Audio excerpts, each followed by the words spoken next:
Put a weight on it. After you've moved it, it'll hold it in place. You can put weights on top of it, however, but just as long as it dries with that center line and the formers all in one line. Now, after this is dried, which this model isn't dried, we've just stuck it together. I haven't used any glue. When we're to this point, we want to assemble the landing gear box. And what we'll have, we've got the two landing gear standoffs. We've got two doublers for each side. And what we do,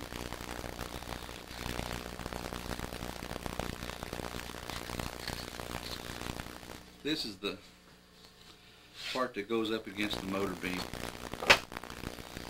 It sets in like this, so we want to put the doubler down past it, but even with the top of it. So it's going to assemble flush here, and we'll glue each member, each doubler on. So again, we use white aliphatic glue. A lot of times we'll just take a pencil and put a mark on it.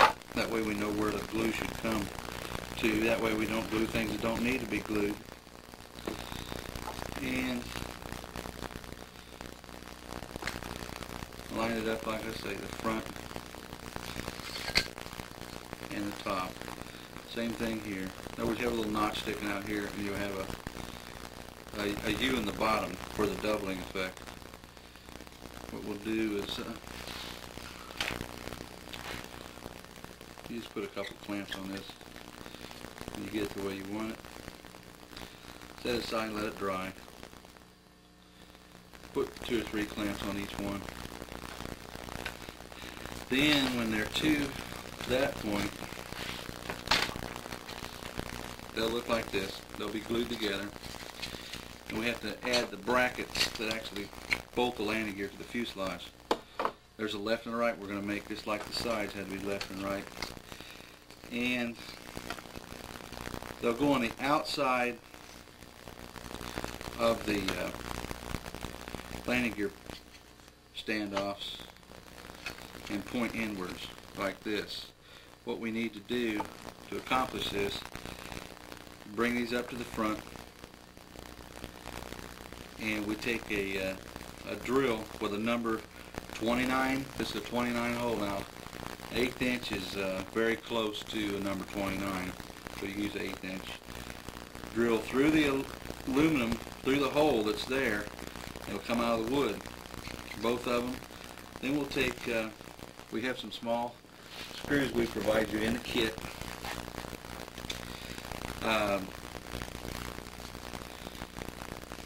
You'll put them through the hole that you drilled and screw them into the aluminum bracket. It's pretty obvious what they're for, how to use them.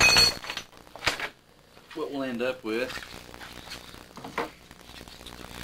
is the screw heads on one side, and they'll come through here. We always take these and sand them off, sand the points off those screws so they don't poke you. Then what we're going to do is put glue on the front and down in this doubler on both sides. Run it down the motor beam facing and a little on each side of the landing gear standoff. It'll go back first, and you set it down and you slide it into place. That's a very strong assembly like that. It's still beefing this box up that we're building into this fuselage. It's already square, we've already checked it, so it's kind of hard to change it from here. Okay, both of them glued in. Then we'll take doublers glued into place. Then we take the actual platform, and what we're going to do, we're going to put glue on the aluminum, and we'll put it on the front to glue it to the former. Just use your fingers to line it up, break it even on each side. Then we've got the end of the stringers, the 3 stringers in. So we'll glue it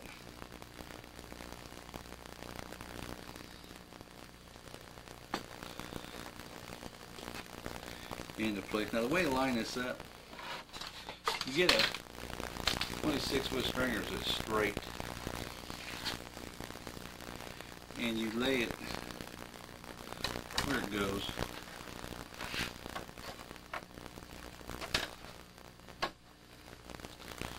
Use eyeball it. This one's like all the money. We can move it either side slightly. We want it nice and straight. So, as that's drying, we can put a weight on it. That'll hold. I want to show you the stringers rather than do them for you. It's a little easier to kind of duplicate what we show you, I believe.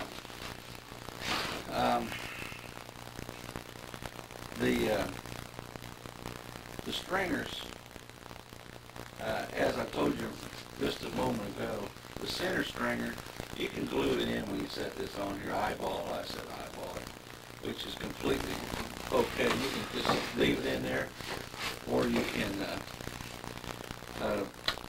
just lay it in there until you get it straightened up and then weight it like I showed you. There's a 1/2-inch spacing between the gear and this former that we're using for the stringers. You can use whatever one. We use a 6-inch scale. They're a 1/2 inch wide. We lay it in here. Then we lay our gear in here. The gears are drilled number 7, which is the correct drill hole size for 440, or I'm sorry, 420. Now, the process is the 1/2-inch space. The sweep on the gear goes to the front. That's on the back of the gear, goes to the front. We'll drill the first hole through, number 7 drill it through into the aluminum landing gear bracing. Go ahead and set the gear aside. Tap this out 440. That same hole in the gear, drill it out 1/4 inch and put one of the 420 bolts in that we provide with the screws. Screw it down before you tighten it. Maintain your 1/2-inch spacing. Snug it up and drill the other 3 holes through number 7. Then you can unscrew this again. Drill the gear out, all of them, then a 1/4 inch. Tap these off 1/4 The gear's set until we're going to put the wheel pants on. You can put on, make sure it fits, but it's very difficult at this point to make a mistake on there. If you just 1/2-inch spacing, the rear of the gear sweeps to the front.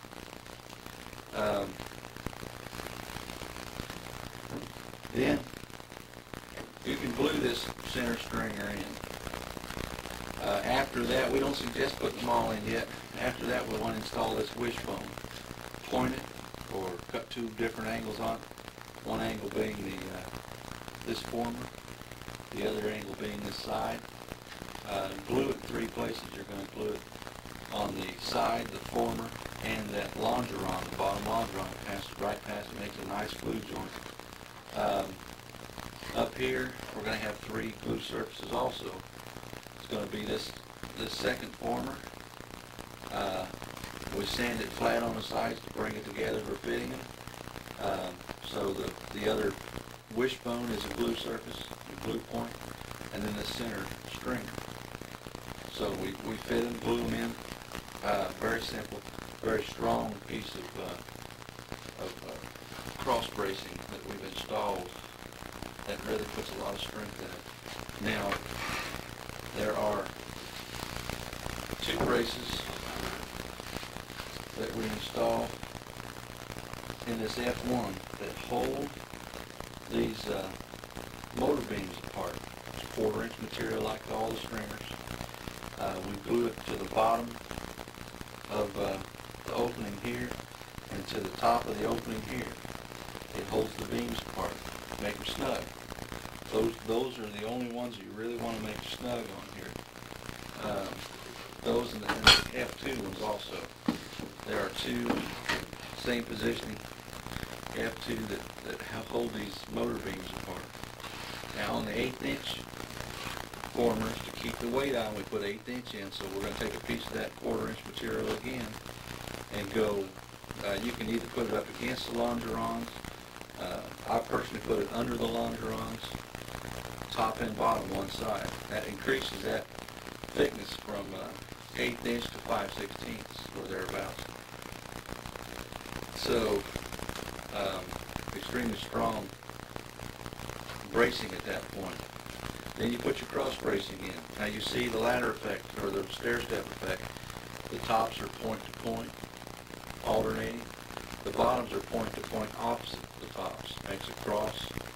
When you're building these or fitting these cross braces, make sure that they're not too loose. But more importantly, make sure that you're not forcing them into place, because a very nice dragging fit, we call it a 2000 slip fit, is what you're after. If you have to pull them up in there where they're really tight, when you're putting these cross braces in here, you're still going to have this thing sitting on your straight line. The formers are still going to be in a straight line. Watch what happens to the straight line back in the back, the center line. As you force one of these up in here, you will bend that aircraft, that frame, you'll take it over up to 1 inch. It's easy to do. It doesn't take a lot of forcing, so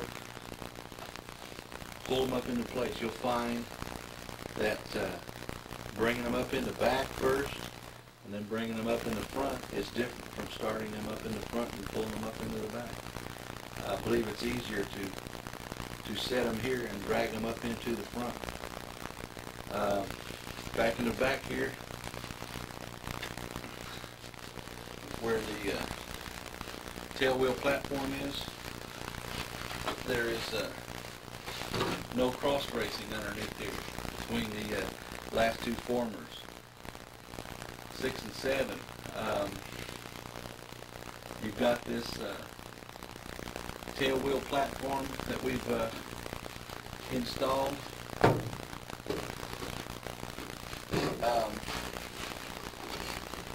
It's a big piece of 1/4 inch ply. It puts a lot of structure back here.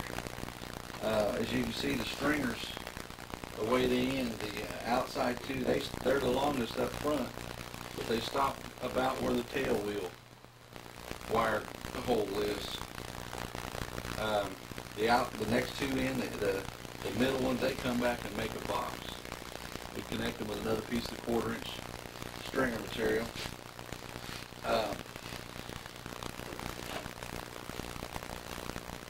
Back here, a lot of times, sometimes we sand it enough to where the tail wheel will clear this.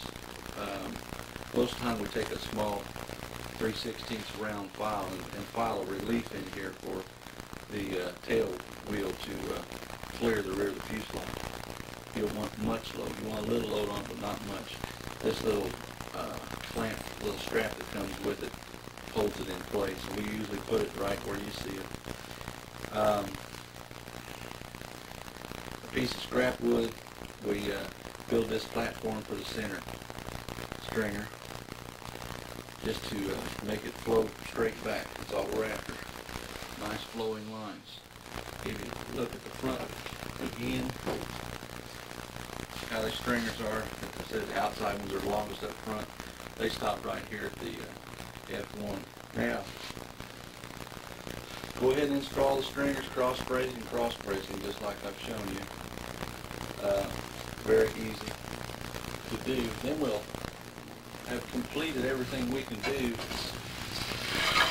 on the bottom, and we'll pick it up off the bench at that time.